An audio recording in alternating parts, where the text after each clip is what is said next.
नमस्ते, म doctor Prabhakar Shah, general laparoscopic surgeon.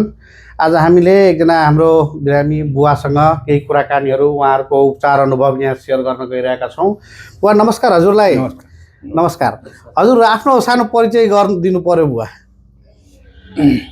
सर्वप्रथम त सबैलाई मेरो नमस्कार छ। हजुर। र मेरो वासस्थान सुर्खेत गुरुवाकोट नगरपालिका वार्ड नम्बर 14 को बसोबास गर्ने म बासिन्दा हुँ। हजुर। र मलाई यो पाइल्स भन्ने रोग पनि मलाई यो थाहा थिएन। हजुर। र म हजुर हजुर धेरै मलाई त्यस्तो किसिमको ऊ पनि भइरहेको थिएन। अचानक यही 24 गते कार्तिकको 24 गते अचानक मेरो चाहिँ खुन गयो।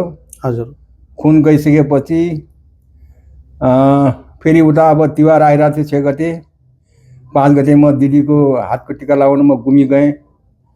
गुमी गरेर मेरो चाहिँ खुन आइरह्यो। फेरि गुमीबाट फर्केर आएँ। म यहाँ एउटा आयुर्वेदिक कोलपुरमा आयुर्वेदिकमा गएर त्यहाँ दबाई डाक्टर साहबलाई देखाएर उहाँले भन्नुभयो यो दबाई खानुहोस् ठिक हुन्छ। तर मेरो ठिक भएन। हजुर। 17-18 दिनसम्म मेरो त्यस्तै खुन चलिरह्यो। चल्नेको बादमा मैले यस्तै फेसबुकहरू हेरिरहेको थिएँ। आलो खुनै रगतै जाने, रगतै जाने, आलो रगत जाने, दिशाको साथमा आलो रगत जाने। धेरै जाने कि के थियो? धेरै नै गइरहेको थियो। गइराख्ने पहिला अब दिशा भइसकेपछि फेरि चाहिँ खुन एकदम बाख्रा काटेको जस्तो हुन्थ्यो। बाख्रा काटेको जस्तो रगत जाने। हजुर हजुर हजुर हजुर।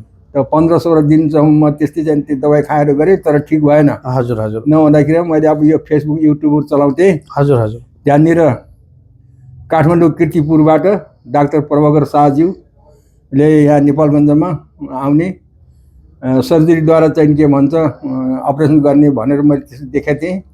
र मैले मेरो छोरासँग ठुलो छोरासँग मैले सल्लाह गरेँ। सल्लाह मसविरा गर्दाखेरि म डाक्टर साहबको पासमा आएँ।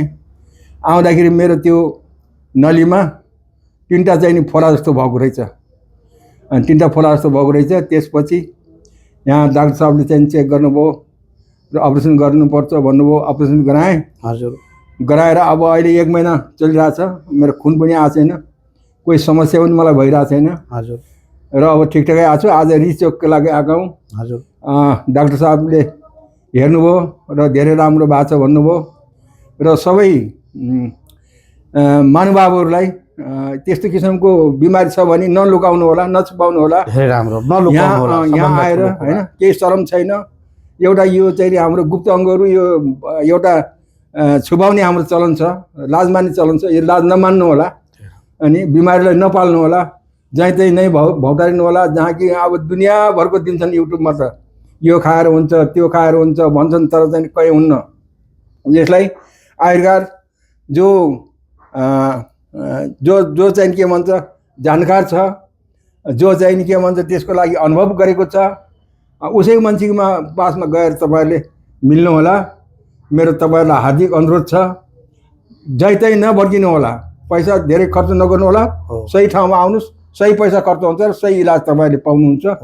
यति भन्दै मेरो अब सानो हजुरहरूलाई जानकारी दिँदै म अब डाक्टर साहबलाई धेरै धेरै धन्यवाद। यहाँको डाक्टर साहबलाई मात्र नभएर पुरा स्टाफलाई धेरै मसँग कोर्डिनेसन गर्नुभयो। हजुर। धेरै खुसी लाग्यो। हजुर। र म डाक्टर साहबलाई अब यहाँको स्टाफलाई धन्यवाद दिँदै हजुर बिदा हुन्छु। नमस्कार। नमस्कार बुवा।